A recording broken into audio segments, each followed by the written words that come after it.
अलिबागचे आमदार महेंद्र दळवी यांना मंत्रिपदाचे वेध लागले। जिल्हा मुख्यालयाचा आमदार म्हणून मंत्रिपद गरजेचं आहे असं ते म्हणाले।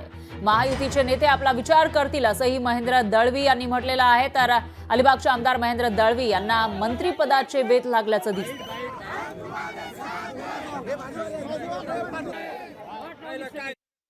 निश्चित मी आशावादी निश्चित आहे। रायगडच्या मुख्यालयातला आमदार आहे आणि माझ्या या विधानसभा मतदारसंघाला कधी मंत्रिपद मिळालं नाही आहे।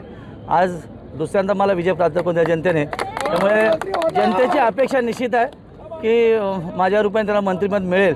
कारण इतिहास साक्षीला आहे सगळ्या गोष्टीला आहे। रायगडमध्ये अनेक नेते दिग्गज होऊन गेले सगळ्या पद्धतीने, पण मुख्यालयातला आमदार हा खऱ्या अर्थाने मंत्री होणं ही काळाची गरज असं मी निश्चित सांगेल आणि पक्षश्रेष्ठी महायुतीचे सगळे नेते मंडळी याचा निश्चित विचार करतील। लोकशाही मराठी ऐका, पहा, जागरूक रहा।